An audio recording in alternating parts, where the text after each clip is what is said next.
Alors, je vous partage ce que j'ai sur mon cœur ce matin. Alors, c'est un texte. Vous savez, quand on lit, on a l'habitude de lire et d'étudier la parole de Dieu. Je ne sais pas vous, mais moi, il y a des textes, il y a des histoires qui me plaisent plus que d'autres. Il y en a certaines où elles me plaisent moins aussi, faut dire la vérité. Et c'est vrai que dès que ça va dans le Lévitique, tout ça, je sais qu'il y a des grands fans du Lévitique ici, mais bon, des fois c'est un peu plus, entre guillemets, pénible à lire. C'est la parole de Dieu aussi, elle est importante. Il nous faut l'étudier, la comprendre et puis la garder dans nos cœurs. Mais c'est vrai qu'il y a des textes, c'est moins facile à lire et puis on les affectionne moins. Ça ne veut pas dire qu'on les aime pas du tout, mais on les affectionne moins. Et d'autres, par contre, qu'on apprécie beaucoup. Et le texte que je vais partager ce matin est un texte que moi j'apprécie beaucoup. Pas tellement qu'il me fait du bien, mais parce qu'il révèle une facette de Jésus qui est, je dirais, inhabituelle, qui sort un peu du cadre établi inconsciemment, peut-être des fois par nous, chrétiens, depuis peut-être des siècles. Vous avez remarqué, je ne sais pas si vous avez étudié des fois l'art biblique ou l'art chrétien qui a commencé à partir du Moyen-Âge, etc. Il est souvent question de représentation du Christ, de Jésus. Et quand on le voit, alors je ne sais pas si vous êtes un non-spécialiste comme moi, mais en tout cas, moi, ce que j'ai pu voir, certaines représentations, le Jésus qui est représenté, moi, il ne me vend pas du rêve, souvent. Il a souvent une tête un peu triste, un peu très amaigrie, etc. Et le Jésus souvent qui est représenté, alors peut-être que c'est un avis qui est que personnel et que je suis le seul à avoir, peut-être, mais enfin voilà, il vend pas du rêve. On a cette image et cette représentation de Jésus avec une barbe. Déjà, il est blanc. Alors, ça ne pose pas un problème qu'il soit blanc, mais si on réfléchit un peu, a priori, il n'était pas blanc, Jésus, puisque dans la partie du monde où il a évolué, il avait peut-être la tête un peu plus de Victor, vous voyez, un peu basané, avec un peu de barbe, et en tout cas, il n'était pas blanc, a priori. Voilà, ou un peu comme Teddy, voilà, le beau teint allé au du soleil, vous voyez. Mais enfin bref, mais tout ça... Et c'est bien d'y réfléchir parce que des fois, on est conduit, on est conditionné par les images qu'on se crée. Vous voyez ? Et des fois, on peut avoir une vision de Jésus qui est basée, peut-être, des fois, sur un tableau qu'on a vu ou sur des choses qu'on a entendues, au risque peut-être de nous faire passer à côté du véritable Jésus. Les images qu'on se forme, des fois, vont nous déformer. Vous voyez ? Et j'aimerais peut-être nous poser une question. Quelle est notre vision à nous de Jésus ? Je suis sûr que là, on est, je ne sais pas combien, peut-être une bonne centaine. Si je pose la question aux uns et aux autres, pour toi, qui est Jésus ?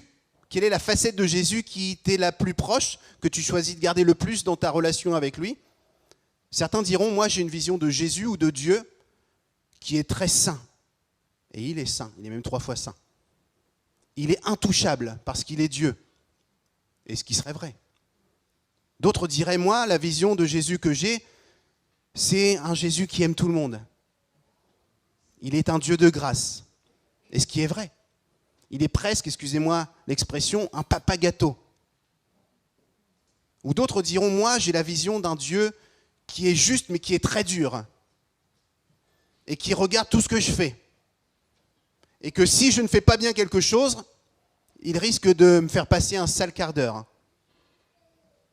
Je pense que nous tous, on peut osciller entre ces différentes facettes de Jésus. Et des fois, selon les périodes. On va avoir des périodes de nos vies, on va se dire, oh là là, il ne faut surtout pas que je fasse ça, sinon je vais...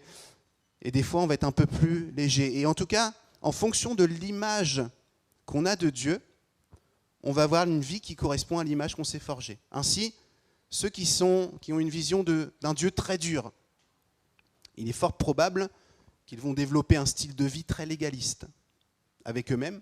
Il faut que je fasse ci, il faut que je fasse ça, je n'ai pas intérêt de faire ça. Donc pour eux, mais aussi pour les autres. Je crois que souvent ceux qui ont la vision d'un Dieu qui est très dur sont très durs avec les autres d'ailleurs, plus souvent qu'avec eux-mêmes. Lui, chrétien, comment peut-il faire ça ? Depuis tant d'années dans l'église, comment peut-il agir de telle et de telle manière ? Et quelqu'un qui aurait une vision de Dieu très cool, très Dieu de grâce, très Dieu d'amour, qui pardonne encore et encore, et cela dit ce qui est vrai. Mais cette facette trop mise en relief conditionnerait ma vie à avoir une vie très légère, où je pêche, mais c'est pas grave parce que Dieu me pardonne. Oui, Dieu te pardonne, effectivement, toujours. mais il y a toujours des conséquences à nos actions. Ainsi, selon la facette de Dieu qu'on a, on a notre vie qui est calquée en fonction de ce qu'on a imaginé ou de ce qu'on a compris de Dieu.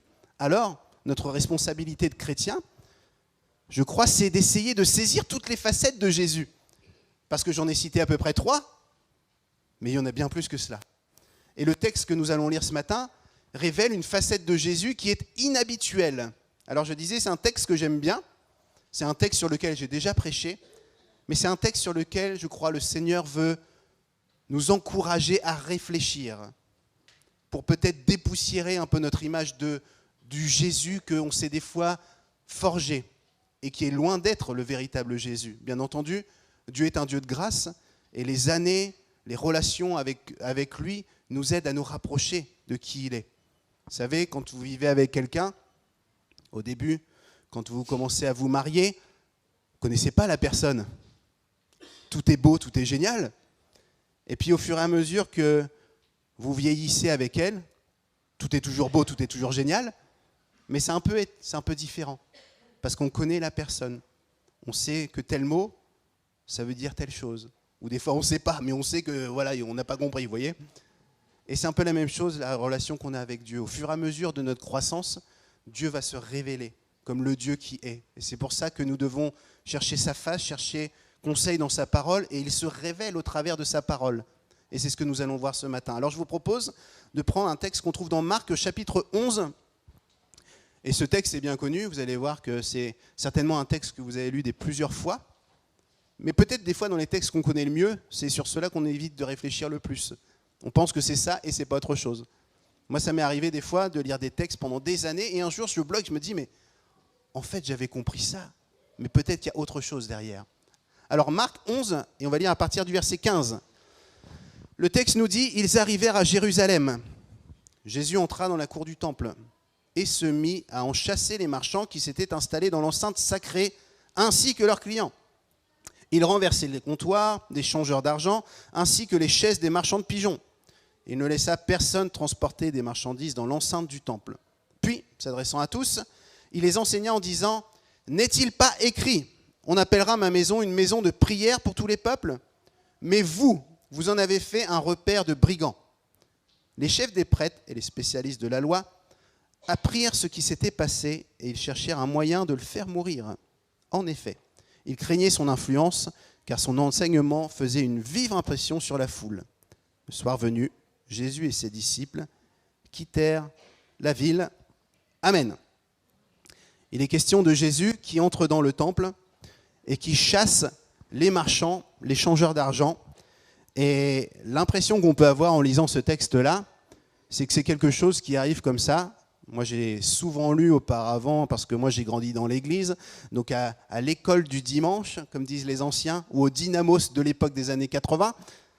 J'avais souvent entendu cette histoire-là, et l'impression que j'avais, c'est que Jésus, à un moment donné, rentre dans le temple, il est vraiment tristé par ce qu'il voit, et d'une certaine manière, il a un coup de sang, et puis il se met à chasser les marchands, les changeurs d'argent, et les 2-3 tables qui sont là, il les met de côté, et puis on passe à autre chose, et il continue à les enseigner. Si on imagine ça, on a le droit de l'imaginer, il y aurait un peu de vérité dans tout cela, mais il nous faut considérer tous les éléments du texte.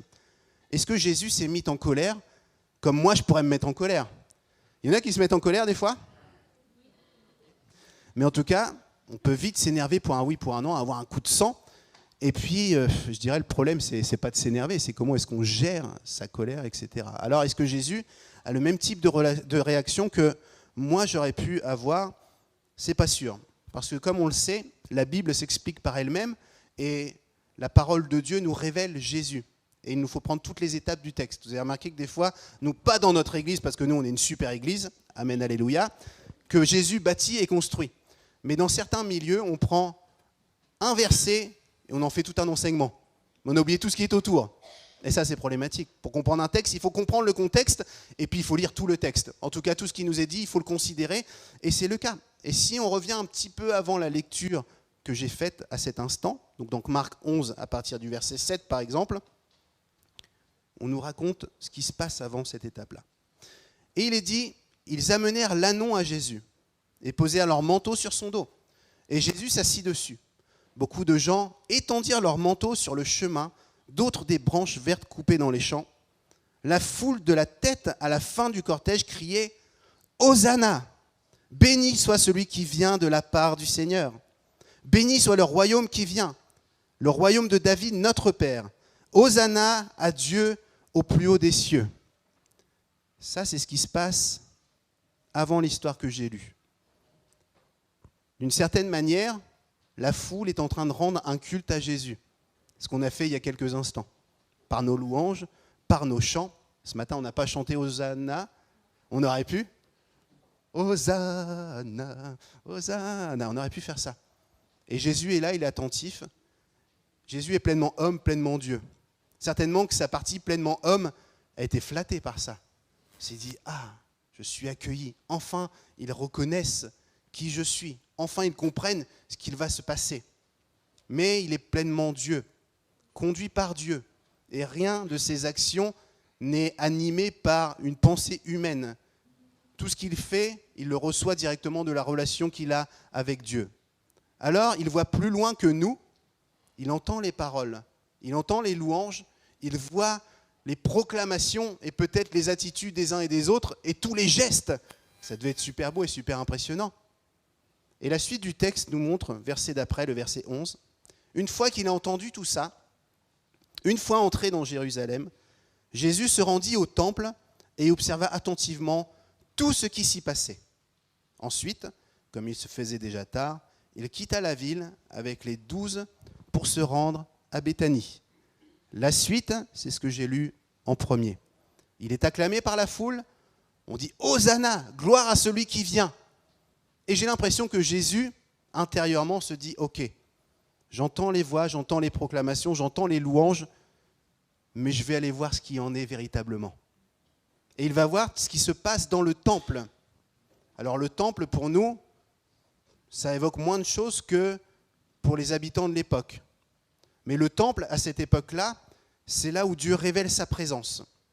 C'est là où Dieu fait un point particulier, où il établit sa relation avec le peuple. C'est là où le peuple vient à sa rencontre, et c'est un endroit qui est saint comme Dieu est saint.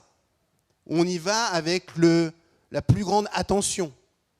On n'y vient pas normalement, légèrement, parce qu'on vient rencontrer Dieu. Alors j'aime bien le fait de pouvoir relire cette histoire-là, parce que, évidemment, ça peut déjà nous parler. Je disais, un peu pour illustrer, que ce que Jésus vit, c'est comme un culte qu'on lui fait en direct. Hosanna, gloire à celui qui vient. Mais on verra par la suite que dans les cœurs, il en est autre chose, puisque quand Jésus prend le temps de regarder ce qui se passe là où la relation est établie avec lui, ce n'est pas forcément en adéquation avec toutes les paroles qui sont données. Alors on pourrait se poser la question pour nous, bien entendu, vous voyez où je veux en venir, parce que vous êtes des gens intelligents, mais nous louons le Seigneur, et nous le faisons avec foi, nous le faisons aussi avec aspiration. J'ai souvent dit des fois qu'il y a des chants, des fois, pendant un moment où j'évitais de chanter, parce que j'avais l'impression d'être un menteur, ou de quelqu'un qui ne réfléchissait pas à ce qu'il était en train de chanter. Il y a une étape comme ça dans ma vie, où il y a des chants qui me mettaient mal à l'aise. Je me disais, mais je ne peux pas chanter ça. Prends mon âme, prends mon cœur, je te donne tout. Sauf ça, sauf ça, sauf ça, sauf ça. Et après, il y a une autre étape de ma vie où j'ai compris que ces chants, évidemment, n'étaient pas forcément la réalité de mon cœur, mais qui pouvaient être aussi une aspiration. Et ce chant, notamment, je l'ai pris avec une autre pensée, en disant, oui Seigneur, tu vois encore tout ce que je n'arrive pas à lâcher. Tu vois tout ce que je garde volontairement pour moi, ou involontairement parce que j'en ai pas conscience. Mais sache que l'aspiration de mon cœur, c'est de tout te donner. Mais il arrive des fois où dans nos louanges, dans ce que nous faisons monter au Seigneur en apparence, est vraiment à l'inverse de ce qu'il y a des fois dans nos cœurs. Alors, ne nous faisons pas plus de mal que ça, réfléchissons-y et peut-être corrigeons le cas échéant. Mais il est fort probable que ce chantier-là prenne le temps de toute une vie. C'est valable pour nous, mais on voit que c'est valable aussi pour eux à l'époque. Précédemment, ils accueillent Jésus, Hosanna, Hosanna, et là où se passe l'échange, là où se passe le cœur de la relation, Jésus regarde avec attention tout ce qui s'y passe. Et il est fort probable que lorsqu'il regarde ce qui se passe dans le temple, il voit les changeurs d'argent. Il voit ceux qui vendent des animaux. Il voit les sacrifices qui sont faits. Alors on doit réfléchir à ça. Est-ce que c'était un problème qu'il y ait des changeurs d'argent dans le temple? Non. Ce n'était pas du tout un problème, puisque le peuple montait régulièrement, et une fois par mois, disent certains historiens, il devait payer une certaine taxe pour le temple, pour le fonctionnement du temple. C'est un peu l'offrande qu'on fait monter à l'église pour le Seigneur chaque dimanche. C'est un peu le procédé, mais sauf qu'à l'époque, l'euro n'avait pas encore conquéri le monde, ni le dollar, et qu'il y avait différentes devises selon les villages, selon les régions et les provinces d'où venaient les gens pour monter au peuple. Et il n'y avait qu'une seule monnaie qui était possible d'être acceptée au temple, c'était la monnaie qui était estampillée, fabriquée au temple. Donc c'est pour ça qu'il y avait des changeurs d'argent, comme ceux qui ont connu l'époque de l'Europe avant l'euro. Vous avez connu ça? Les plus vieux comme moi, on allait en Espagne avec nos francs, et puis il y avait je sais parce que moi j'étais souvent allé en Espagne, il fallait aller dans des lieux de change, on donnait nos francs, et puis on nous donnait des pesetas, avec des trous dans les pièces, si vous vous souvenez. Enfin bref, c'était comme ça, et dans ce contexte-là, c'est ce qui est en train de se passer. Et donc c'est bien. Il y a des changeurs d'argent qui se sont dit, pour faciliter la vie des gens qui montent, on va leur changer l'argent, comme ça ils pourront donner librement leur offrande au Seigneur dans le temple. Le problème, c'est qu'en faisant ça, vous connaissez le cœur de l'homme, on ne fait pas les choses sans intérêt, n'est-ce pas? Et que lors de ces périodes, lorsque les gens montaient pour changer leur argent, on leur changeait leur argent, mais on en profitait pour s'en mettre plein les poches. Il y avait un taux de change, et on s'en mettait plein les poches. Et les changeurs d'argent en profitaient largement pour se faire du bien. Je sers le Seigneur, voici la facilité que je mets en place pour que les gens soient à l'aise pour apporter leur offrande. Mais regarde tout ce que je me sers en même temps. Je le fais pour la gloire de Dieu, bien entendu. Mais vois comme mes poches sont pleines. Alors Jésus regarde tout ce qui se passe. Il voit les changeurs d'argent, il voit les gens, de quelle manière ils montent, et il voit les messes basses. Vous connaissez ce psaume de David qui dit « Tu connais tout de moi. Tu sais quand je m'assieds, quand je me couche, quand je m'endors, etc. Tu connais tout de moi. » Et Jésus arrive avec cette faculté de tout voir ce qui se passe concrètement, mais aussi les états d'esprit et les cœurs. Il sait ce qui se passe dans le cœur du changeur d'argent, mais il sait ce qui se passe aussi dans celui qui vient changer son argent. Alors, il est question du changeur d'argent, et il est question aussi de ceux qui vendent des animaux. Est-ce mal d'avoir des gens qui vendent des animaux dans le temple à cette époque-là? Non. Mais on retrouve le même principe. Les uns les autres avaient coutume d'offrir des sacrifices pour différentes raisons. Pour le coup, vous pouvez lire le Lévitique, tout est expliqué dedans. Mais on venait offrir des offrandes, des pigeons, des tourterelles ou des choses comme ça, pour soit se faire pardonner un péché ou dans une situation de vie. Par exemple, une femme qui sortait de couche, par exemple, devait faire un sacrifice, etc. Et il fallait que ça soit un animal sans défaut. Et à cette époque-là, pour que l'animal soit considéré sans défaut, devinez quoi? Il fallait qu'il soit acheté au temple. Si vous n'aviez pas votre animal acheté au temple, certifié sans défaut, cachère, vous ne pouviez pas faire monter votre sacrifice au Seigneur. Du coup, vous comprenez la logique. Si vous vouliez un animal made in temple, élevé dans le temple, sans défaut made in temple, il fallait payer. Et donc, il y avait là aussi la possibilité d'acheter des animaux directement sur place, parce que là encore, ça facilitait. Vous imaginez celui qui arrivait de la province lointaine, à l'époque, ce n'était pas la voiture, ce n'était pas la SNCF, il montait à pied ou en charrette, etc. C'était compliqué. Du coup, la facilité, voyez comme je sers le Seigneur, je mets à disposition mes animaux pour que les gens puissent faire monter leurs sacrifices, offrir leurs sacrifices au Seigneur. Mais au passage, je m'en mets plein les poches. Ok ? Comprenez un peu le principe? Alors Jésus voit ça. Pas de problème qu'il y ait des changeurs d'argent, pas de problème qu'on puisse acheter des animaux sur place. Mais ce qui déplaît certainement fortement à Jésus, c'est qu'on se serve de ça pour se servir soi-même. Et il est fort probable que ce qui l'a agacé lorsqu'il a regardé attentivement tout ce qui se passait dans le temple, le texte nous le dit bien, il a regardé les attitudes, il a sondé les cœurs. Et souvenez-vous de l'histoire qui précède, où tous ceux l'acclamaient. Hosanna, gloire à celui qui vient. Mais gloire à quoi? Celui qui vient? Parce que comme il vient, ça me permet que je puisse m'en mettre dans les poches en même temps. On pourrait se poser la question, bien entendu, si dans notre service, tout est vraiment pour le Seigneur. On doit tous cheminer par rapport à cela. On n'est pas là pour se faire du mal ou se dire « je suis vraiment misérable ». On est là en cheminement et on se laisse interpeller par la parole de Dieu. Mais dans nos actions diverses et variées, au sein de l'Église ou dans notre vie, ce que nous faisons pour le Seigneur, pour servir le Seigneur, est-ce qu'il est systématiquement sans intérêt personnel ? On doit se poser la question.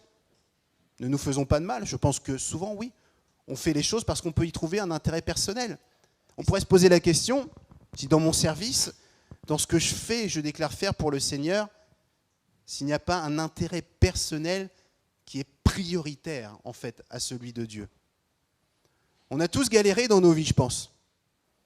On connaît le Seigneur, c'est une grâce, mais avant ces moments-là, des fois, c'est compliqué. Moi, je connais un peu la vie des uns et des autres. Je sais que des fois, on était mal estimés, mal considérés. Des fois, on a eu des enfances compliquées. On n'a jamais pu exister dans le regard de nos parents ou dans le cœur de nos parents ou de nos frères et sœurs, parce que le monde est tellement fait de ce qu'il est, tellement d'injustice que c'est compliqué. Et puis, le Seigneur se révèle à nous, et puis, normalement, on arrive dans un climat où les choses changent, parce qu'on rencontre l'Église, qui est l'œuvre de Jésus. Et dans l'Église, normalement, comme dans la nôtre, on choisit de s'aimer. On choisit de se respecter, de s'écouter, d'être attentif aux uns et aux autres. Et puis, c'est comme si l'environnement change, et ce que je n'ai pas pu faire avant devient possible maintenant. Et j'ai jamais pu me réaliser, j'ai jamais pu montrer aux autres que j'existais, que j'étais le meilleur, que j'allais changer la face du monde. Mais maintenant que j'ai rencontré Jésus, c'est possible. Sauf que le problème, c'est qu'on ne sert plus Jésus, mais on se sert soi-même. Vous avez de plus en plus, aujourd'hui, dans notre entourage, qu'on appelle l'évangile de la prospérité, que je cite souvent pour le dénoncer, parce que ce n'est pas un évangile qui est l'évangile qu'on trouve dans la Bible, où je dois être riche pour être un bon chrétien. Je dois être meilleur que les autres, je dois montrer que je suis prospère parce que je suis un bon chrétien. Et évidemment, l'inverse, si je suis malade, si je suis pauvre, si je roule dans une voiture qui est toute cabossée, évidemment, je ne suis pas un bon chrétien. Il est même fort probable que je sois un grand pécheur. Ça, c'est un évangile que je grossis à peine, que vous voyez partout sur Internet, mais qui n'est pas l'évangile. Et ce que j'ai remarqué dans l'évangile de la prospérité, qui rend les gens prospères, c'est toujours les mêmes qui sont prospères, qui sont rendus prospères. En l'occurrence, les pasteurs intergalactiques, les apôtres docteurs intersidérales, les générales de Dieu et compagnie. Eux prospèrent, mais pas les autres. Ça marche que dans un sens. Ce n'est pas l'évangile, tout simplement. Et dans cet évangile de la prospérité, on pourrait évidemment dire qu'on fait semblant de servir Dieu, qu'on proclame de beaux enseignements, aussi justes soient-ils, mais que dans les cœurs, ce n'est pas Dieu qui est servi, mais c'est l'intérêt de l'homme, l'ego de l'homme. Et c'est quelque chose qu'il nous faut combattre, mais qui se combat par lui-même, parce que c'est tellement ridicule des fois, il suffit juste d'ouvrir les yeux, réfléchir un peu, pour se rendre compte que si on est dans un milieu comme ça, on est sous une véritable séduction, et que ça n'a rien à voir avec l'évangile. Alors Jésus regarde tout ce qui se passe dans le temple. Il regarde les changeurs, il regarde ceux qui vendent des animaux, et il fait la même chose lorsque nous sommes le dimanche matin ensemble. Il voit ce que nous chantons. C'est mon histoire, etc. Vous connaissez la suite. Et il regarde, et il voit nos cœurs, et il voit nos actions, il voit nos mentalités. Je suis persuadé que si on avait conscience que Jésus était celui qui était attentif aux moindres détails de ce qui se passe dans nos cœurs, dans nos pensées et dans nos vies, nos actions seraient différentes, n'est-ce pas ?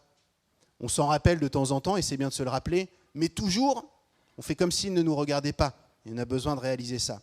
Il regarde son église, il regarde ce qui se passe dans le temple, et ce qu'on voit, c'est qu'une fois qu'il a regardé ça, et on prend un autre texte parallèle qui raconte la même chose, on le trouve dans Jean au chapitre 2, il est dit que le jour où les Juifs, chapitre 2, verset 13, le jour où les Juifs célèbrent la fête de la Pâque était proche, et Jésus se rendit à Jérusalem. Souvenez-vous que précédemment, la veille, il a pris le temps de regarder tout ce qui se passait. Et il trouva dans la cour du temple des marchands de bœufs, de brebis et de pigeons, ainsi que des changeurs d'argent, installés à leur comptoir. Alors il prit des cordes, en fit un fouet, et les chassa tous de l'enceinte sacrée avec les brebis et les bœufs. Il jeta par terre l'argent des changeurs et renversa leur comptoir. Puis il dit aux marchands de pigeons, « ôtez cela d'ici, c'est la maison de mon père. N'en faites pas une maison de commerce. » Je reviens sur l'idée que je développais tout à l'heure, que Jésus n'a pas eu un coup de sang comme moi j'aurais pu avoir. Et qu'il est en train de manifester ce qu'on appelle dans nos milieux une sainte colère. Remarquez qu'il regarde attentivement la veille. Le texte ne nous dit pas qu'il dise quoi que ce soit, mais il regarde. Et le lendemain, il revient, et le texte de Jean est presque marrant, quoi. Dans le sens où Jésus prend des cordes et il se fait un fouet. Il y en a qui visualisent la scène, là ? Donc il a une colère, si je peux dire comme ça, qui est préméditée. Il a regardé, et maintenant il va agir. Avec son fouet qu'il a pris le temps de préparer. Vous avez remarqué que ce n'est pas un coup de sang où il en a marre et il prend tout ce qu'il approche sur sa main pour taper les uns et les autres. Ça nous bouscule d'imaginer ça. Mais il vient prendre des cordes, il confectionne un fouet, et puis là, il va chasser tout ce qui lui paraît injuste dans le temple. Une autre idée sur laquelle on passe aussi souvent à côté, c'est comme je disais, moi gamin, je pensais qu'il y avait 2 tables. Vous savez, comme nous, des fois, on met des petits prospectus dans la table, et dans l'église, etc. Et qu'il y a 2 tables, et puis qu'il y a 3-4 pèlerins autour. Et puis Jésus arrive, et puis il bouscule tout le monde, puis il leur fait la morale. Sauf que le texte nous dit que c'est le jour de la Pâque. Et que le temple, excusez-moi l'expression, il est blindé. Qu'il y a plein de monde. Et que Jésus, lui, il est tout seul avec son fouet. Et qu'il arrive, et il commence à renverser les tables, imaginez. Il renverse les tables, et là, il y a tout le monde qui est autour, et puis il n'y a personne qui bronche. Je peux vous poser une question. S'il y en a un qui arrive parmi nous, il est énervé, avec un fouet, et qui commence à bousculer les tables, là, au fond, là, avec la belle fleur, là où on met les prospectus, et qui commence... Lequel d'entre nous ne réagit pas ? Je sais que dans ces moments-là, tous les yeux se tournent vers le pasteur. Est-ce qu'il va intervenir ? Excusez-moi de vous dire ça, moi, il est fort probable que j'intervienne. C'est possible que j'intervienne. Je lui dis, mais qu'est-ce qui t'arrive ? Détends-toi, respire. En tout cas, on ne va pas le laisser mettre sans dessus dessous la salle, comprenez ? Et là, ça n'arrive pas. Et pourtant, il y a beaucoup plus de personnes que nous ce matin. Et Jésus, avec son fouet, et personne ne le neutralise. On pourrait se poser la question, pourquoi ? Souvenez que Jésus est pleinement homme et pleinement Dieu. Jésus dira même, plus tard, lorsqu'il se trouve devant Pilate, où Pilate se la raconte un petit peu, en disant « C'est qui le chef ici ? C'est moi qui décide. » Et Jésus lui dit « Mais mon pauvre gars, tu pourrais rien faire de ce que Dieu te permet. Tu veux dire, tu ne pourras jamais aller au-delà de ce que Dieu permet. » Et Jésus lui remet les pendules à l'heure. Et c'est exactement ce qui se passe ici. Humainement, on aurait pu attraper Jésus, mais il y avait quelque chose en lui, animé d'une force surnaturelle, qui fait que personne ne peut se manifester contre lui. Et si on essaie de visualiser le contexte, c'est certainement ça qui s'est passé. Parce que le temple était rempli des marchands, de tous les gens qui étaient autour. Et si on le laisse faire, c'est parce qu'à ce moment-là, Jésus a une autorité particulière. Et il faut retenir ça, c'est que nul ne peut s'opposer à ce que Jésus est en train de faire. Ce qu'on doit garder pour nous, du coup, c'est que Jésus regarde nos vies. Il voit où nous en sommes, et Dieu est un Dieu de grâce. Je dis souvent pour rigoler, moi j'ai toujours des fausses blagues, mais les gens qui arrivent en retard ou qui s'excusent d'un truc, je dis toujours, tu as de la chance que nous sommes dans le temps de la grâce.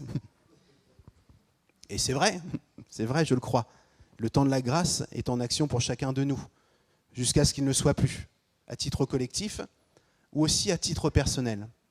Je crois que dans nos vies, Dieu est bon, il est patient, et plus patient qu'on pourrait imaginer, vraiment. Et il est bienveillant.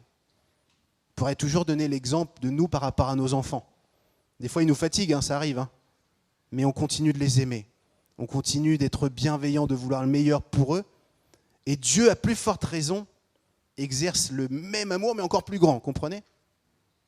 Mais il y a un temps, peut-être pour notre pédagogie, peut-être, peu importe, mais parce que c'est le plan de Dieu, où Dieu permet jusqu'à ce qu'il ne permette plus. Il regarde, il voit les motivations, il voit les actions.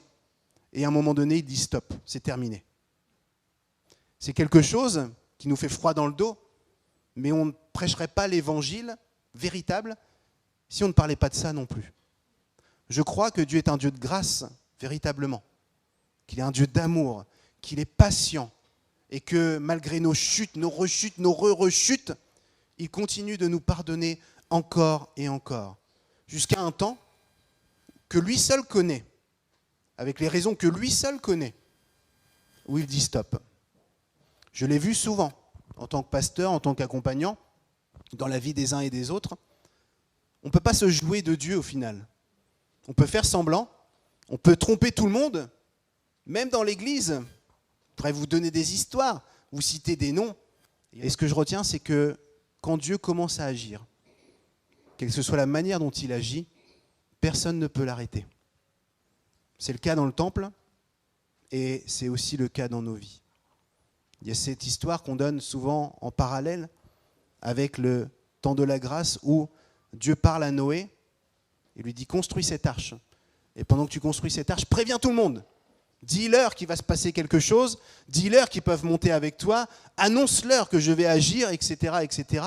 Et il peut le faire et les gens sont libres d'écouter ou de ne pas écouter. L'histoire nous montre que personne n'écoute et qu'à un moment donné, la porte est fermée, que c'est trop tard.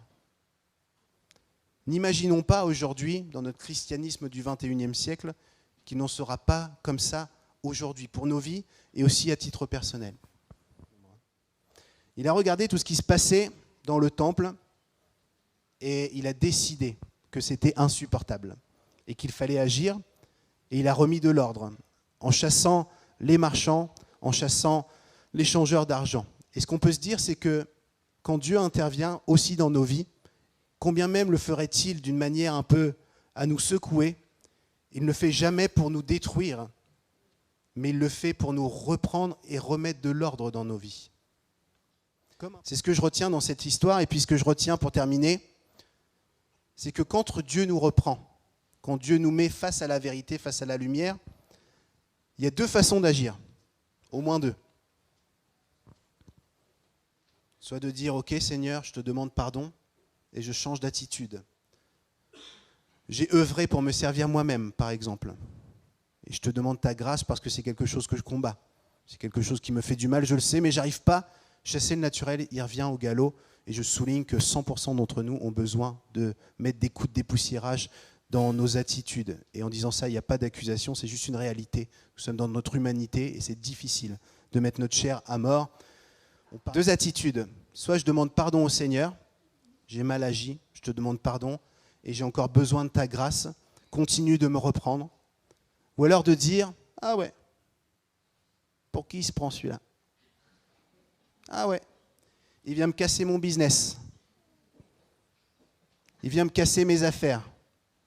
Et ce que nous dit le texte, c'est que les religieux, à partir de ce moment-là, ont cherché de quelle manière ils pouvaient le faire mourir. Ça nous en dit long sur notre humanité. Vous êtes déjà fait reprendre des fois dans votre conscience. Je disais, il y a soit cette attitude où on dit oui, ok, Seigneur, je te demande pardon et je suis attentif à ce que tu me communiques au travers de ma conscience. Ou alors, vous avez cherché un moyen de faire mourir votre conscience en disant, c'est pas trop grave. Oh, puis aujourd'hui, au XXIe siècle, oh, puis il y en a tellement d'autres qui le font. Ça, c'est ce qui s'appelle faire mourir sa conscience. En parallèle, repenser à ces religieux. Jésus était en train de leur casser leur baraque, leur gagne-pain, leur business, comme je disais. Et plutôt que de dire ce qu'il est en train de faire, c'est juste, il cherche un moyen de le faire mourir. On doit se poser la question. Lorsque Dieu me reprend, est-ce que je suis attentif ou est-ce que je suis en train de ruminer? On peut tous chercher des arguments pour diminuer ce que Dieu est en train de faire. Je ne suis pas de ceux qui pensent être infaillibles et dire que tout ce qui sort de leur bouche est inspiré de Dieu. Mais je crois que la parole de Dieu est inspirée de Dieu et qu'elle est la vérité. Ainsi, quand elle parle à nos cœurs, on doit filtrer ce qui est de l'homme, ce qui est de la chair, de l'humanité de celui qui donne, et être attentif à ce que dit la parole de Dieu. Et sauf erreur, Il me semble que le texte met ça en relief. Alors quelle est notre attitude? Est-ce que j'écoute? Est-ce que je suis malléable? Est-ce que je vais commencer à chercher dans ma vie tous les aspects qui sont juste faits pour moi? Je sers pour mon intérêt, pour exister, pour être le meilleur. Vous savez, dans nos églises, alors la nôtre est parfaite, bien entendu, mais lorsqu'il y a des rivalités, lorsqu'il y a des querelles, lorsqu'il y a des ragots, lorsqu'il y a des calomnies, lorsqu'on parle de l'un ou de l'autre, c'est lié à l'orgueil, tout ça. Et l'orgueil, c'est de croire que je suis meilleur que l'autre. Si je pourris l'autre, c'est parce que je suis meilleur. Si je suis en train de condamner l'autre qui n'arrive pas, tu comprends? Ça fait des années qu'il est dans l'église, et il n'a toujours pas réglé ce péché. Mais moi, je l'ai réglé. Moi, je suis plus fort. Donc regardez-moi, moi, comme je suis spirituel. Dans nos actions, quelles qu'elles soient, dans nos manières de prier, même des fois. On cherche à répondre à Dieu, mais on cherche des fois à épater la galerie. On change même notre manière de parler. Parler avec quelqu'un de... Ça va, Julien? Ouais, attends, je prie. Oh, Dieu d'Abraham, d'Isaac et de Jacob. Bref, vous voyez ce que je veux en dire. C'est que même des fois dans la prière devant tout le monde, et je suis sûr que chez toi, tu ne pries pas comme ça. Quand tu es entre la tartine et le café. Oh, Seigneur, je te remercie pour le café et la tartine, alléluia. Si on prie comme ça à l'église, c'est parce que les autres nous écoutent. Moi, j'avais vu une fois, quand j'étais à Marseille, et c'était déstabilisant dans l'autre sens. Et moi, à l'époque, ça m'énervait, alors qu'aujourd'hui, je trouve ça génial. Et les gens priaient à l'église comme ça. Ouais, Seigneur, je te remercie. Et j'avais l'impression, c'est quoi ça? Où est la forme? Mais quand on y réfléchit, on se parle entre nous correctement, et puis on prie le Seigneur et on change de voix dans l'assemblée. Pourquoi on fait ça? On peut se poser la question. C'est l'intérêt de qui est servi?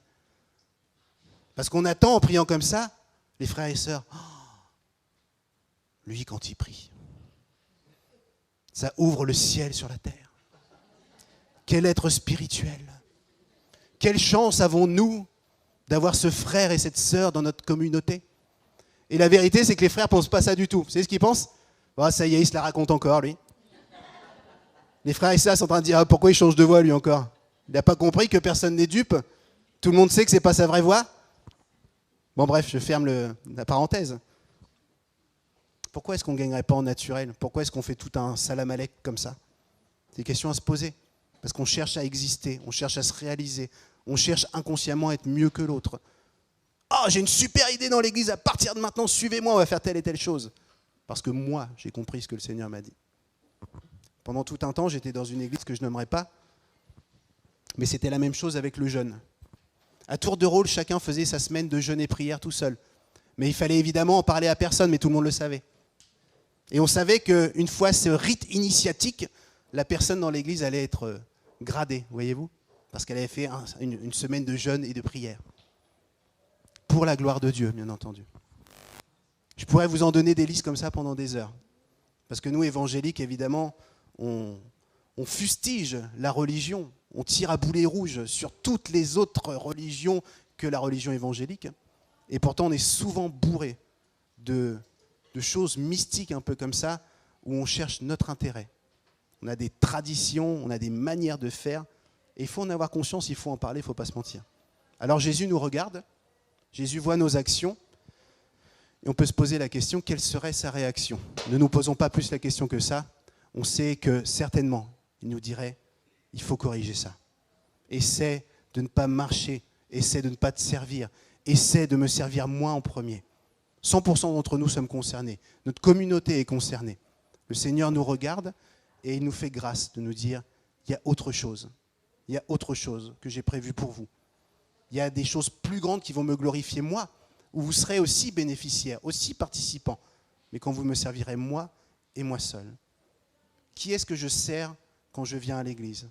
Qui est-ce que je sers dans mon service? Qui est-ce que je sers dans mes relations avec les frères et les sœurs? Qui est-ce que je sers dans tout ce que je peux faire? Comprenez, c'est important de réaliser ces facettes qui nous sortent peut-être de l'image qu'on peut se faire de Dieu ou de Jésus. Il a différentes facettes qui sont complémentaires. Il est à la fois un Dieu saint, un Dieu juste, un Dieu d'amour, mais il est présenté aussi comme l'éternel Dieu des armées. Souvenez-vous je termine, de Ananias et Saphira. Vous connaissez l'histoire, vous relirez à la maison.